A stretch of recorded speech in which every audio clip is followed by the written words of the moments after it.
Hello, I'm Earl, and welcome to Earl Gibbs Live. With me, I have a very interesting guest. Was in the program many years ago.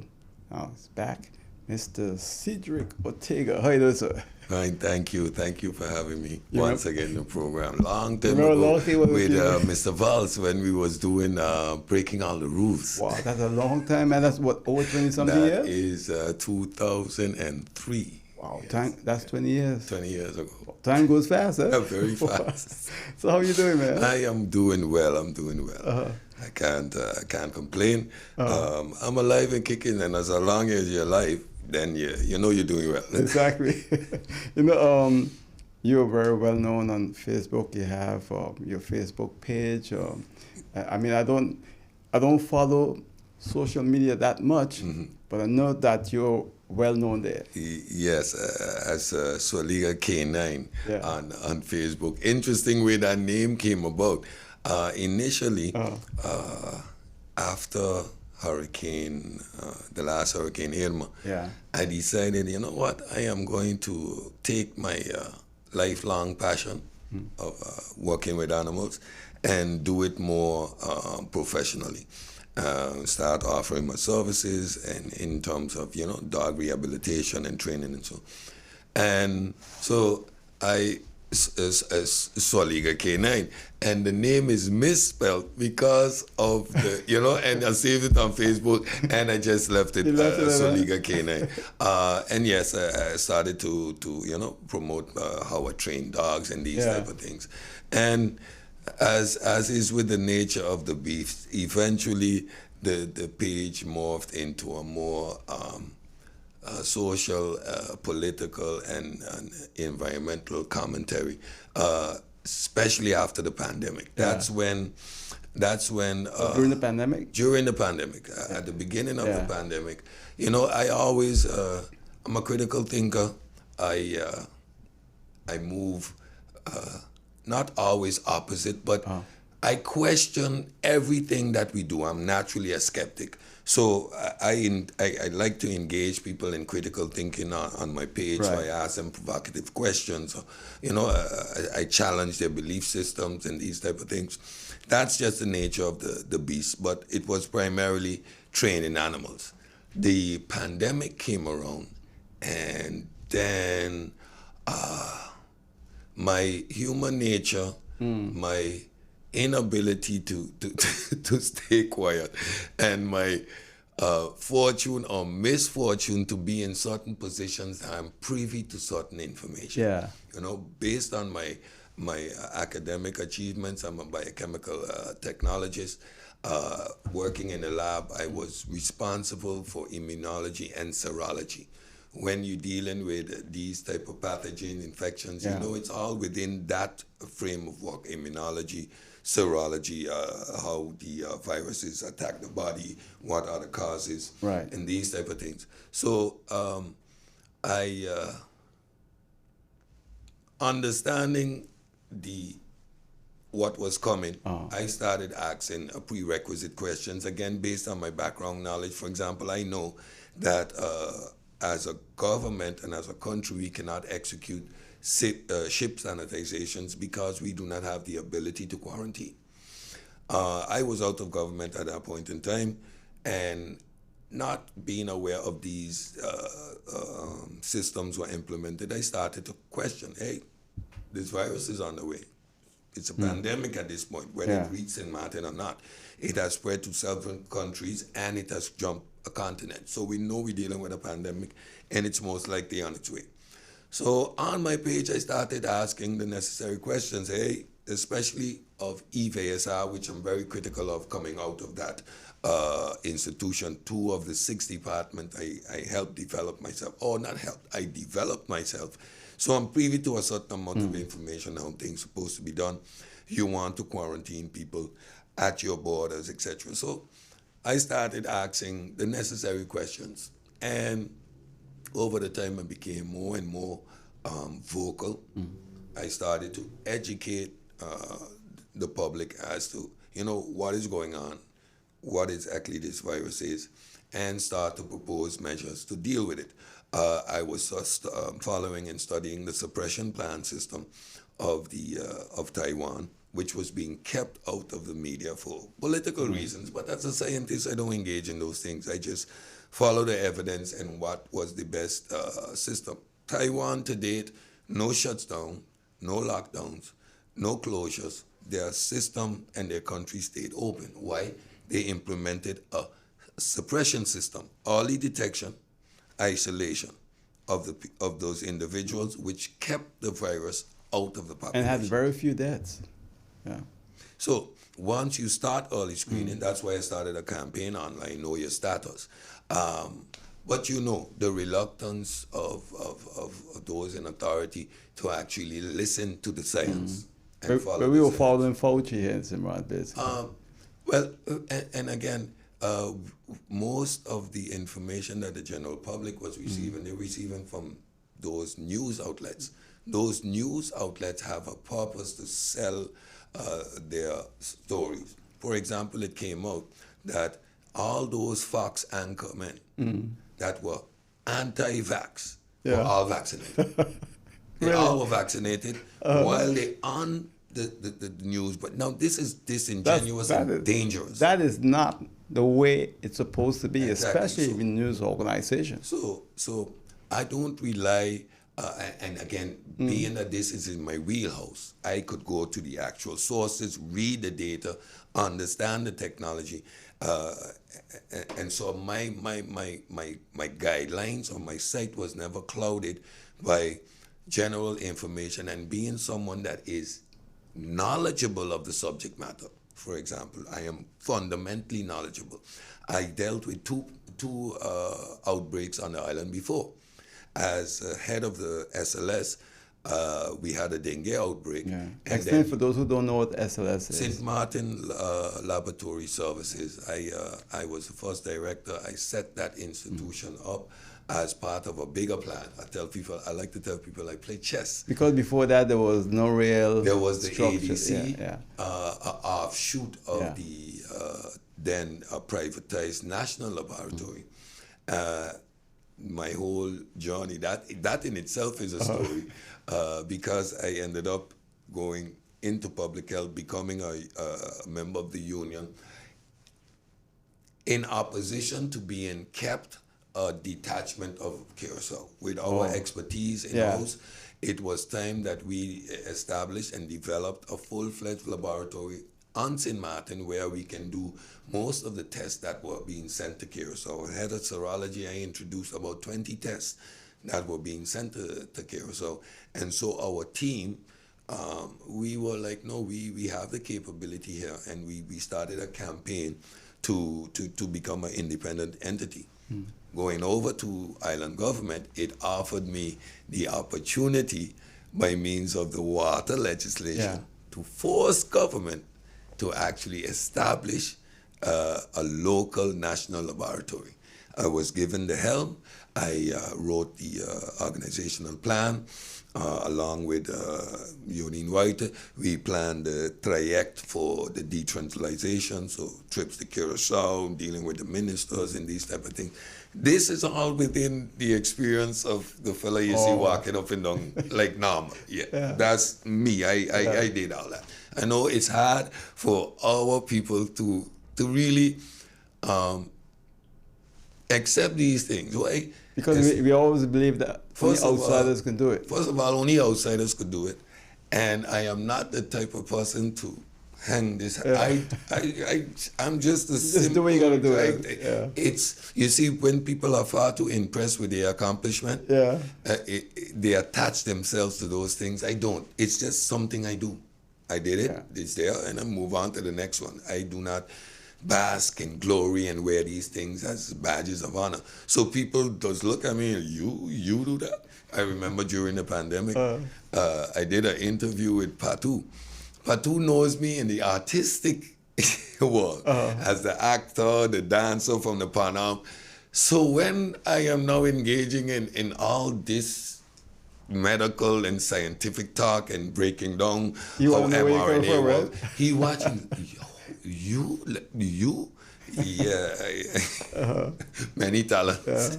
Well, so during the pandemic, did you get vaccinated then? Not only did I get vaccinated, prior to the vaccine coming out, I remember I did a live, and I was explaining that a vaccine is on the way. Seeing that this is a novel virus, it comes from the corona branch, which we are accustomed to. They provide us with a common cold. Seeing the novelty of it, it was causing a huge amount of death, especially in elderly people and people who have underlying conditions. So the necessity for a vaccine was imminent. It was obvious. We could not remain in these suppression systems or mitigation system. Mitigation means the amount of people that are going to catch it and die are going to catch it and die. We just going to spread the time out to reduce the burden on the public health system.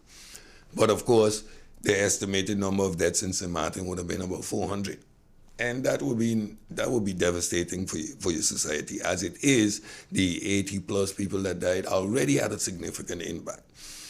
But these were the estimated numbers. I had a team together outside, again, financial experts, public health experts, Jorien, Raquel, myself. We formed a team, Jorien in the Netherlands, Raquel here, I here. We formed a team. We started crunching numbers and doing the necessary prerequisite work outside because the government apparatus simply was not handling COVID. The rhetoric that was coming out was sad, to not say the least. But so I continue to focus on that. And while explaining about the vaccines, I said 2 years minimum with the conventional vaccines. And seeing that I personally had lupus, I knew I could not take the conventional vaccine and would have to rely on herd immunity. And seeing already that these conspiracies were starting to stick their head up, I did a preemptive explanation. The vaccine rolled out about 8 months after that, to my surprise. So I was forced to go back in the literature and study up on what mRNA technology and how they implemented it. Now, being the first generation of technicians that actually took DNA out of tissue. I did that in my studies in the Netherlands. I actually took DNA out, but first generation stuff. To see where the technology came and how it's been applied, I was mind blown. There's a paradigm shift. No, we are now going to see much more of this technology being applied in cancer treatments. The work on HIV is already in a far advanced state with this technology. So I then started the campaign preemptive of talking about this vaccine, how it's necessary for your society because of the conspiracy theories and all the misconceptions that were already brewing. So when the vaccine came around, mind you, the conventional one I could not have taken. I would have not been able to take it. I have an autoimmune illness, and using a defected live virus would put me at too great a risk. So people with autoimmune diseases, cancer remission, leukemia, these type of issues, we are not allowed to take conventional vaccines. This technology came out, and I, being a proponent, got my vaccine. I told them if I could have gotten the vaccines during the trials, I would have taken it. However, I made public, showed my 2 vaccination, twice vaccine. I made it public. As an advocate, you need to put your money where your mouth is. So yes, I got vaccinated, and I actually showed it, I published it, put it on Facebook that I indeed got vaccinated. And I'm still here and kicking somebody with lupus that otherwise would not have been able to get vaccinated. So if you had got the virus and wasn't vaccinated?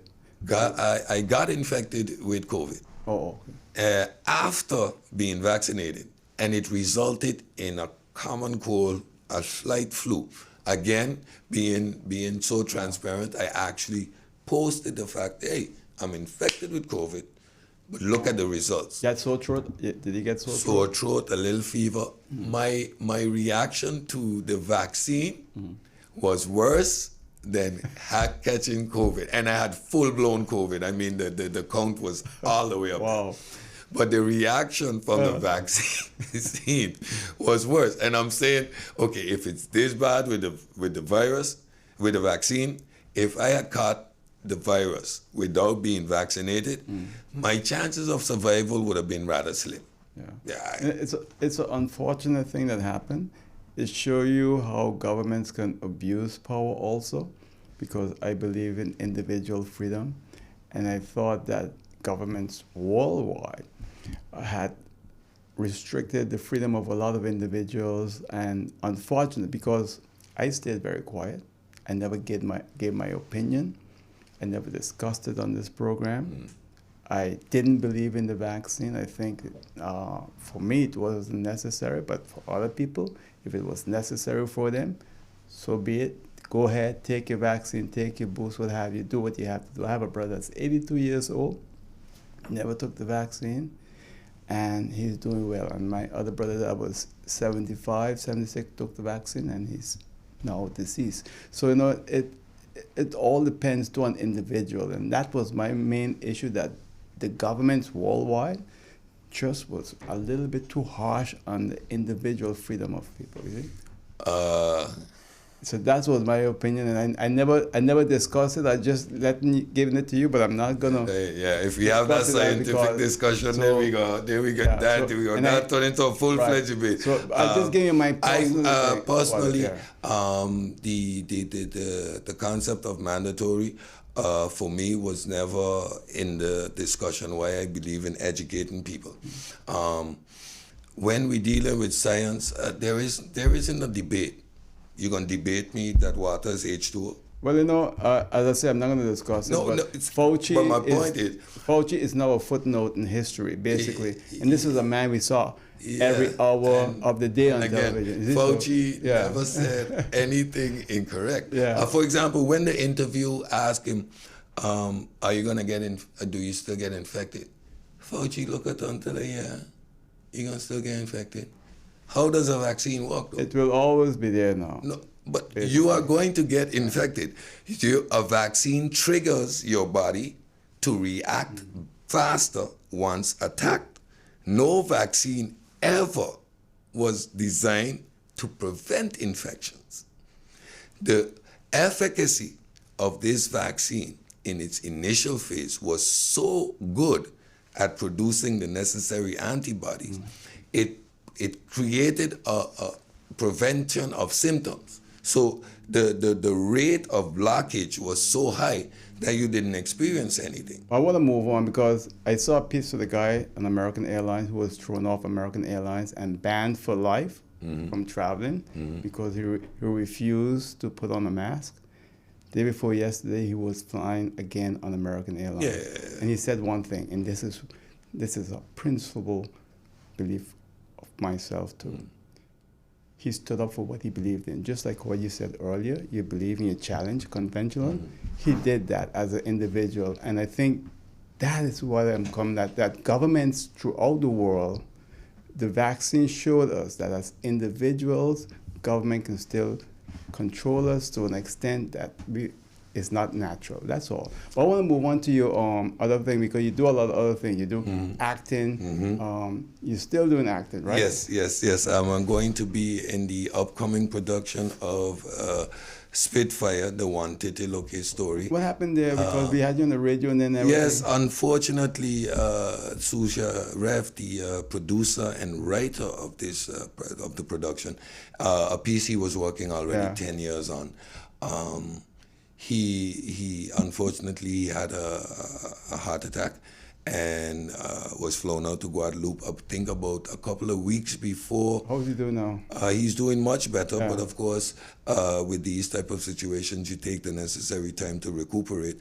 As a cast and crew, we found that it would be unethical to continue with the production in the meantime, or put on the production. He's central to the whole thing, basically. Yes. So, somebody who gave their 10 years of their life and does all the production work, to not be able to be there when the production is done, we could not justify that as a crew.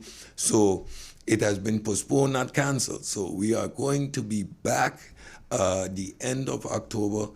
Look out. Your tickets are still valid. Anyone that has tickets, hold on to your tickets. End of October, we are going to be putting on the production. We're still in rehearsals and fine-tuning the production. So the work still continues. You're going to have to stay rehearsing because... Yeah, you have to stay sharp. You know, it's like a boxer preparing for a fight. You know, you stay in condition and you make sure that you're ready to go. But do you think that we've gone back when it comes to theater in St. Martin? With the passing of Ian, which was a little premature, I'm going to say, for our liking. I mean, nature has its way of doing things, but it was a little premature for our liking. I was learning the art of writing. He was teaching me. Ian, that make me emotional.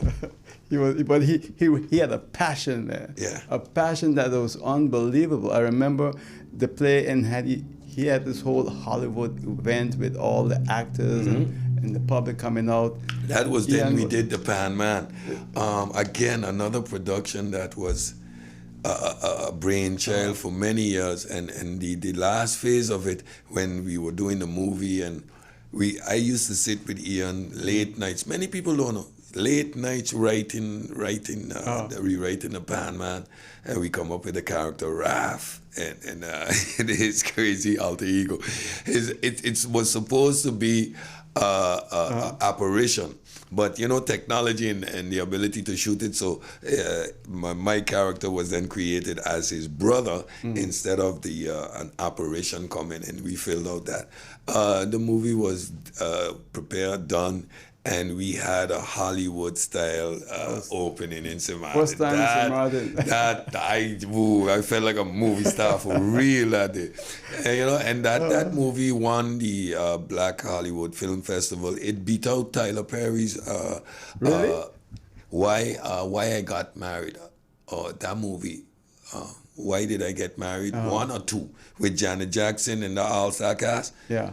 Our Pan Man beat that movie and won the Hollywood Film Festival, Black Hollywood Film Festival. So if people want to see it now, they can still see it? Yes, TV 50, Dennis from TV Carib? TV Carib. Yeah. He airs it every now and then on anniversaries, and so he airs it. Online, I do not know where you can get it, but I think you can purchase it online. Okay. I'm not sure. But it's aired every now and then, and I sometimes got my own. No, that was the biggest Hollywood type event. That was epic, and so yes, in terms of theater having fall back, you know, when Ian was there, we did 2 or 3 productions a year. Most years, I think from 2003 when we did Breaking All the Rules, and again Ian was busy with that prior. I joined the crew in 2003, and the amount of production, I think I did 12 or 15 productions in the meantime. And I am personally spoiled of all the work I did with Ian. We did 2 productions, only 2 that weren't original. Smile Orange and the classic Angela Lansbury production. Oh Lord, the name slips me now. But Ian was we used to have him almost every year because he had a theater every year. Yeah. He writes, and that writing, that creative writing and storytelling that Ian engaged in is my passion. Original productions and these type of things. Of course, you have the Colby Theatre Company. You ever work with them? No, unfortunately, I've asked LaVey several times to work with him, but the productions come and go, and maybe I'm not his cup of tea. I don't know. You're not from Colby.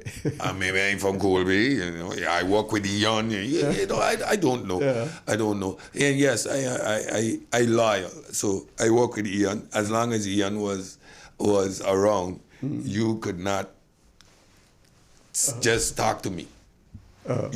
If I'm going to do anything for you, you go to Ian. It's just a discipline thing I have. It's the same with my online crew. I'm part of the Pseudo Killers, in which we engage in critical thinking and scientific literacy. Our platform teaches people that your belief has little to no value unless it's substantiated by actual scientific fact, because I believe I can fly, but I can't prove it. So we teach critical thinking, we teach scientific literacy, and we deal from all aspects of the scientific spectrum, from cosmology to evolution to name it. And also within that format, my brother Anquest, he is the leader of the crew, and we do debates and these type of things. And then same thing, you want me on your platform, you go via the boss. It's just a respect thing I have in terms of when you're working with a group, there's a hierarchy and you operate within that. I think in those days, theater was really at its height. With these two different groups. Mm-hmm. And today, I don't know where we are, basically. The arts, it is a testament of the state of our country.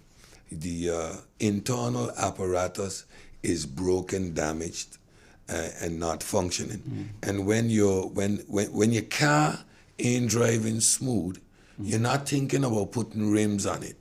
You're not thinking about putting a new stereo system, because you're consistently worried about the engine breaking down. So St. Martin is like that. The car ain't running smooth. It's bubbling, it's stuttering. So you're not focused on the creative aspects, are not getting the focus and the funding and the attention that it needs. The institutions aren't being adequately fitted out. Mm-hmm. The cultural center has been outdated for the last 30 years. There's been a lot of talk about building a new one. Good. Talk. At the same time, we talking about building racetracks. At the same time, so you see, we all over the place, but we have no direction. Do we want to develop the arts? We are a country that caters to tourism. In our summer time, we have little to no create an arts festival, create a theater festival. When you bring in different companies and we have 2 weeks of theater productions. There are many things that you can do within the sector of the creative arts to even boost your economy, right? And create incentives for different entities to use or come to our island. However, that's the nice rims on the car. Yeah. That's the stereo deck. But you ain't putting that in a car that bubbling. You don't know if it's gonna start tomorrow. The gasoline is leaded, the oil oil, the paint chipping. Mm. I mean, you're not focusing on putting pretty rims on that in a stereo system. So the arts has suffered as we have seen the deterioration in the apparatus of St. Martin, the overall fabric of your society, the proper functioning of government, the allocation of funds as is necessary and adequate, the protection of your environment. So once you are hopping along and your foot out in you worrying about a pretty jacket. Well, I'll tell you what, we have to go to a break, Mr. Ortega. When we come back, we're going to continue speaking with Mr. Ortega. This man did a lot of things. He's passionate too about the environment, loves animals and dogs.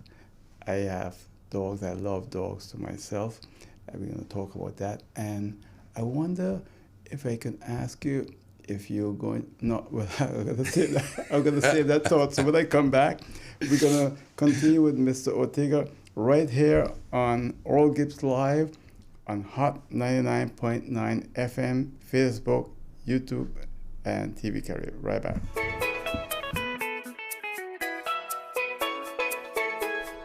Hey, don't guess about your insurance. Be sure that you're covered. Like with your car, like your home, Be sure to be covered in case of a fire, flood, hurricane, or some other natural disaster. And travel insurance, because you never know what could happen when you're on vacation. You could lose your passport, your luggage, or have an accident. So be sure that you're covered. Insure yourself fast and easy with Be Sure from the Windward Islands Bank Limited. Visit your preferred WIB branch, WIB Insurance Services, or BeSureStMartin.com. Get your Be Sure insurance at the Windward Islands Bank, your partners in progress. For real? Somebody came in here and steal my curtains? Well, it's a good thing I'm insured with Be Sure, because even the contents of my apartment are covered. Don't play guessing games with your insurance. Be sure. Are you be sure? Be sure. My guest here on Oral Gibbs Live on Hot 99.9 FM radio is Mr. Cedric Ortega, and he's done a lot of things, from theater, politics. You run a few years? Yeah, when I just came back to St. Martin after finishing school, I was here a couple of years. Again, I worked my first 3-4 years in the lab. I became involved in the union because of a certain St. Martin pride. I didn't want to be working under Curacao. Mind you, Are you father from Curacao? Born you Curacao me mesmo, but I from here. Hey, that I born you Curacao, but I from I know here. your father was from Curacao too. But yeah, don't tell him that. Don't. No, he But, came to love St. He Martin. loved St. Martin, and just that national pride. We could do this ourselves. It became so frustrating having to send samples to Curacao, wait for 2 and 3 weeks when these are tests that we can run here, because we have the adequate trained professionals in-house. It's just a matter in investing in St. Martin. So I became part of the union to fix our rights here on St. Martin, because we were working in a different setting. We were on call, So Which one union that was? that was the WICSU at the time. Okay. And because, of course, the lab was part of government. Went to a meeting, and again, my critical thinking faculties and how I approach things from a very logical perspective. I made a comment in the meeting, and 2 weeks later, I was the general secretary. The nature of the beast again. So I take it bull by the horns, study up, read all the ILO conventions or treaties, and became very passionate about that work. Also, as a young man, I traveled all over the place. Again, a lot of experience. Did big conferences and so negotiated contracts for different people, handled grievances, and as a 25, 26-year-old at the time, I did that for 3 years. I did 1 term as a member of the union, and that same time, in that same 3-year span, Roy Marlin approached me and asked me if I wanted to run on the Democratic Party list. Always been interested in politics, but a totally different type of politics at the time. I mean, I just came back from Europe, from Holland, and I would enjoy the debates that they would have and how the politics was conducted and that manner of engagement and dialogue and discourse. So this was my political frame of reference. And of course, it is completely and totally something different on the island, especially campaigning. I was not ready for that. I voted a couple of times in Holland. You don't know that that's a STEM bureau. It's just empty. People just, the amount of hoopla and stuff that I was experiencing here. Mind you, I left here at 17, not aware of these things per se.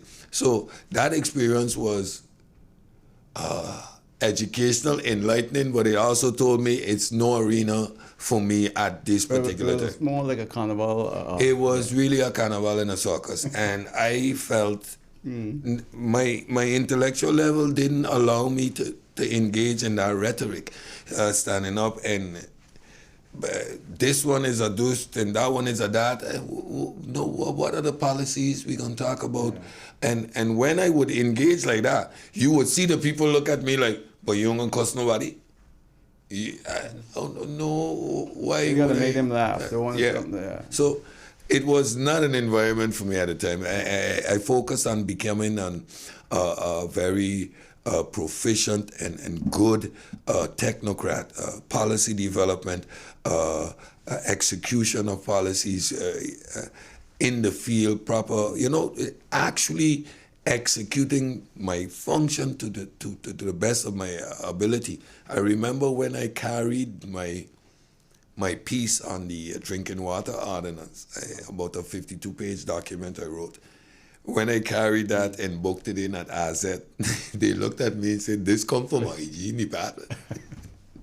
They cost us just 2-3 pages. None. They just execute. Establish food safety during my time there. And that too, I created a scoring sheet based on the food safety guidelines, creating transparency and clear communication and working within the framework of how a government should operate. So did you take up Ryan on his request? Yeah, I took him up on his request and I ran. I did extremely poor because I just wasn't ready for that arena. After that, I became apolitical in a sense of not engaging with the rhetoric of politics, more focused on my job. I mean, legislations. I am a civilian with legislations titled to my name. I'm a civilian that have created institutions on this island, right? Whereas most of your politicians can't talk about an institution that they responsible for. I put that there. I can say SLS is my baby. That's a national institution. Food safety, that's a national institution. Drinking water ordinance, the fact that you are guaranteed safe drinking water, is a national institution. These are things I, Cedric Ortega, the individual, is responsible for. Do you think they're living up to that today, especially with the drinking water? No, unfortunately, not politics. I was fired from government by Dr. Earl Best. He brought here from Curacao. My first interaction with this gentleman was funny. As a department head, my first meeting with the new boss, I bring all my schedule. This man wanted to know how my relationship was with key figures in government as to how he needs to maneuver with them. And I told him I don't engage in these type of discussions. Any relationship I have is one that I establish. And that doesn't speak to how your relationship gonna be. And you need to establish those for yourself. I am here to talk about the work and how we gonna continue. I became persona non grata. Okay? And for example, I was appointed by Lance Bisselite as 2/6 for drinking water. So you need a certain amount of expertise. I'm a biochemical analyst. I studied and did specific wastewater and water quality management to come back to Martin. I did 2 stages, one in oncology, which is in Groningen Hospital, research for COX-2 enzyme in the gut. And the other extreme, which was an environmental lab, giving me the largest possible range to apply myself in my society. So the qualifications to execute the job of water superintendent requires a certain amount of knowledge. Of course, chemistry, and these type of things are paramount. How you take samples, when you take samples, why you take samples, the whole analytic procedure is a requirement for you to have. When you see these numbers, what do they mean? What corrective measures are you going to advise based on your expertise? And you have as obligation as the superintendent to report yearly directly to the minister. So not the Dr. Best. No, that's a function outside of my Because employment he's your there. daily... Yeah.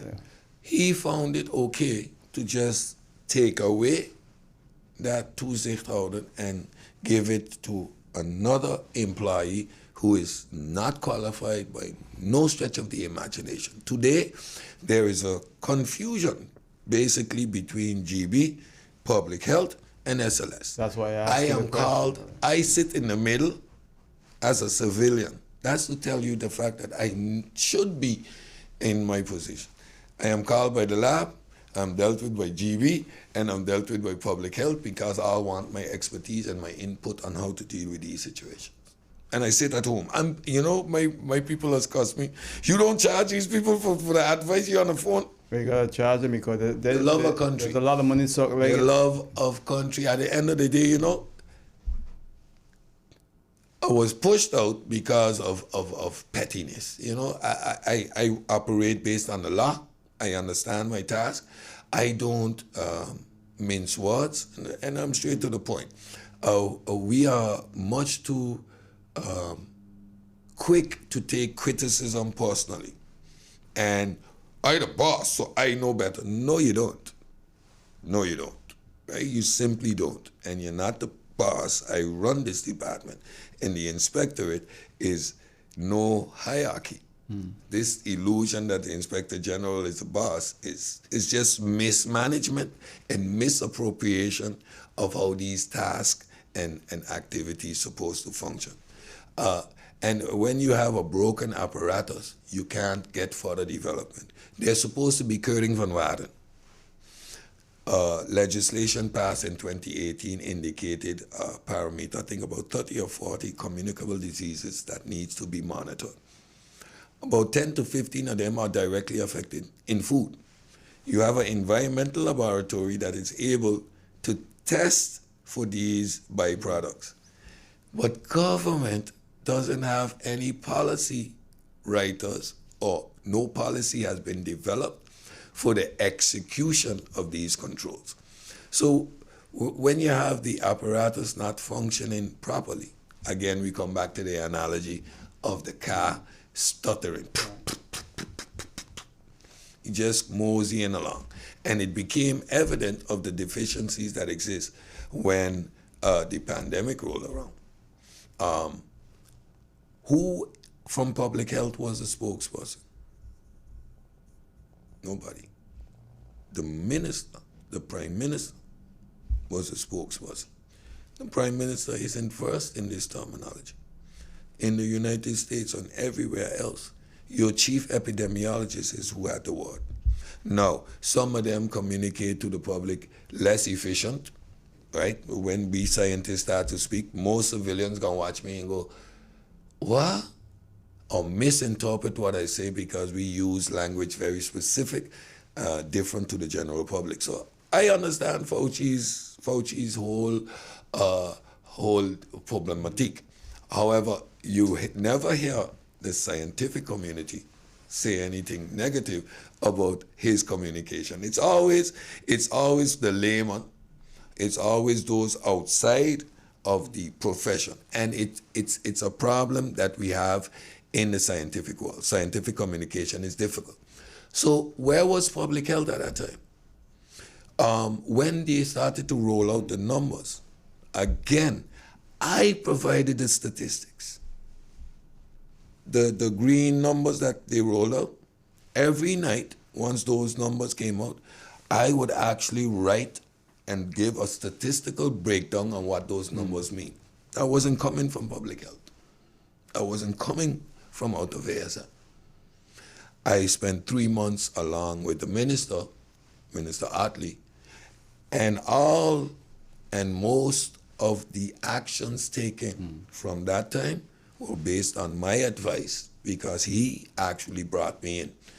If I was brought in much earlier, the problems would have been addressed much more efficient. And I can say that with confidence because everything that I predicted how this would play out was evidence. Why? Because I just simply followed the science. And it's a matter of understanding it.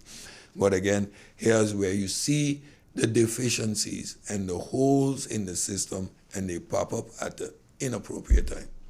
So, Dr. Best, You said fired you? Yeah, fired me on some bogus. So then, Porto Kupakai called me oh, because their friends at the Kupakai Yacht Club was experiencing some sewage issues. So they reached out to me as public health to come and assess the situation. While driving down the Mullet Bay Road, there was flooded with the sewage coming from the yacht club.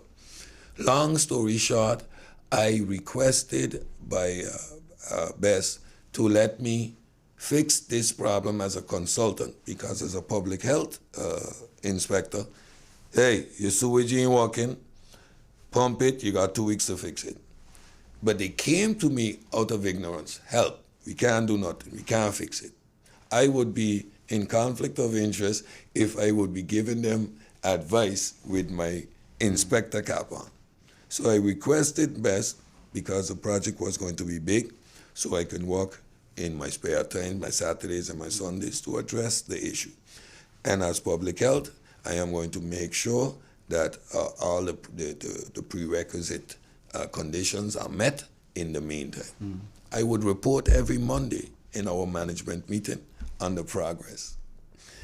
At the point that I tell them there's a 3-week interval because the new improved sewage plant was ordered, all the hindrance permits are requested, and it's on its way, so I have no reason to be there. In the meantime, a week later, a report came out that I gave permission to run sewage in Mullet Bay from the yacht club, and was given money to do so. wow. How that makes sense, I don't know. These people have a sewage treatment with a hindrance permit to release water. So whatever setup was there to release the treated effluent, they have a hindrance permit for it. I didn't have no role in that.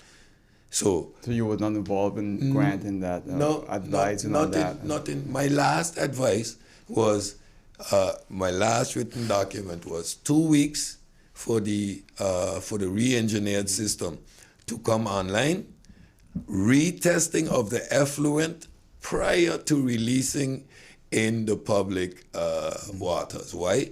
I work with quality control. So your effluent standards need to meet a certain amount of parameters. You cannot release the water prior to I giving you okay. To do it.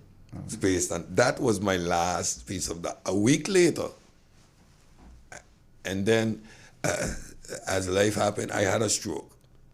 All that pressure. All that pressure. I had a stroke. During my stroke, during my recovery, I received notice from government that I've been fired. At that?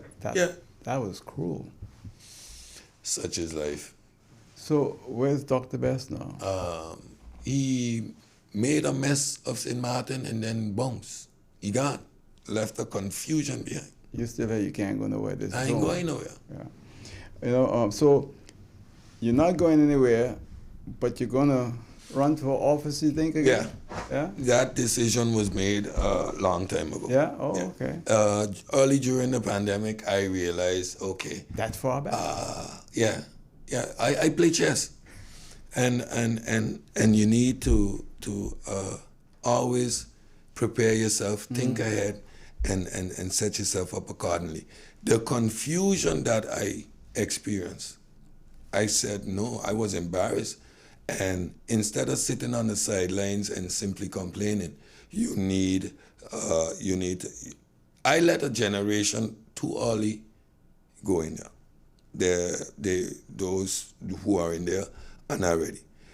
You hear when they read a piece of legislation, they don't understand it. The amount of authority that comes with certain positions, you need a certain amount of maturity to do it. When I was young, I traveled a lot with the union. At this point, I will be very selective in how and when I make use of those things. Why? Because I understand, I see the nature in which most of them travel. They're having fun. It's their time to play, and it's all unnecessary. Unnecessary. I have meetings every day with people from around the world. We on platforms. I have great friends in Africa.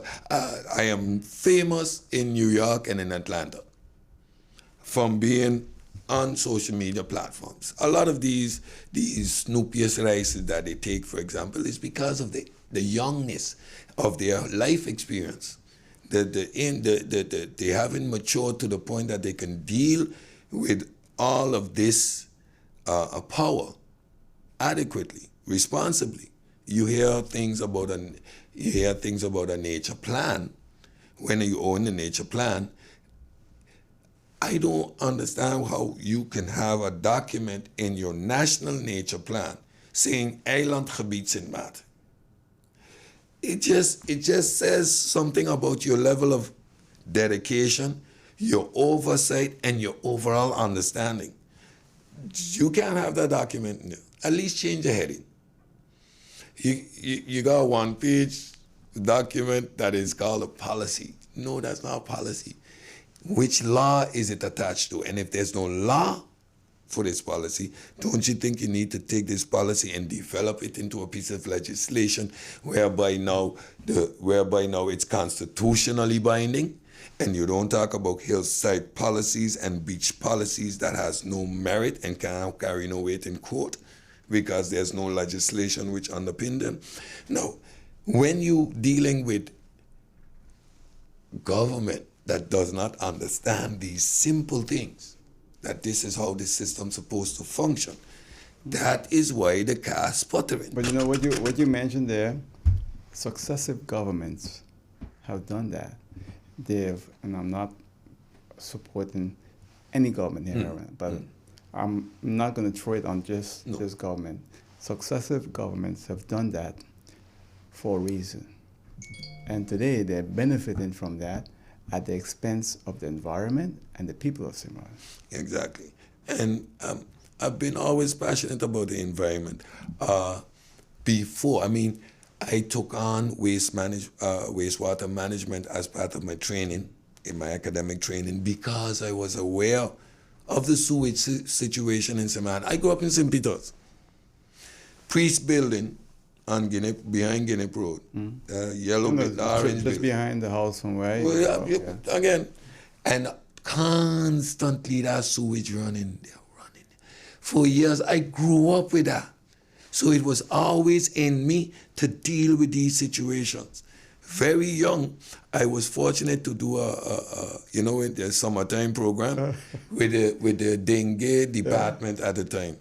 And we used to do surveys and go give rat poison. So I was always from young interested in the environment and the protection thereof. Let me just let the audience know that he grew up 3 houses down the road from me. So we're in the same street. Same street. So now you got to run this year. You said you already planned that 2 years ago. Yeah. What party are you going to run? You can mention it? I get it. No secret at this point. But the party want to roll out collectively as a unit, and not these one pop-ups. But it's obvious that I'm going to run with the Democratic Party for several reasons. That's the first party you ran with years ago. First party you run with. This fundamentally bouncing from so one. So you're not to jumping. You're just going back home. Going back home. Right, and that's number one. And number two, you see that young lady, Grisha Martin Heiliger, she has shown me a level of integrity that I did not expect to see out of anybody in those positions. The go along, get along. Is the status quo, and she refused to be part of the go along, get along, with all the obvious consequences, and that is akin to the nature of this beast. I am not a go along, get along type of person. I have paid dearly in this society for my strong positions based on my fundamental understanding of what's right and what's wrong. I paid dearly for that, and that's why I choose to support her and the Democratic Party. That level of integrity is something that inspired me to finalize the decision to go back home. It was not a very difficult decision, and also the way and the confidence that Ramona Thomas and Marinka, her daughter, placed in me as an individual. Like, no, you have to, and this is so that level of confidence that you got that told me this is what you have to do also, because it was to it. I decided that I want to, but of course you wanted the feedback from people, and I was preparing the people, educating them. Look at this, look at that. These are the situations. These are the flaws. This is incorrect. That statement is invalid. This is a better solution. So doing that, people came to me and say, are you going to engage? You're talking, you're going to engage, you are needed, you're supposed to. And that helped formulate my decision. So you're going to run. I only have 40 seconds remaining. It's all yours. Well, I thank you for this opportunity to be on the program as an individual. I usually never had the opportunity to speak about Cedric. It's always about the subject that I'm on a platform. So I appreciate being on what I considered the platform on St. Martin. Once you made it to Oral Gibbs, you know you made it to the big times. So thank you so much for this opportunity. And thanks for coming, man. You're a great guy. You do a lot of things for this island. Your love for St. Martin, your love for nature, your love for animals, I think it's very, very important. And now you're going to enter back into the political field. So much success. Thank all you. right? Thank you so much. All right, good. It's been a pleasure.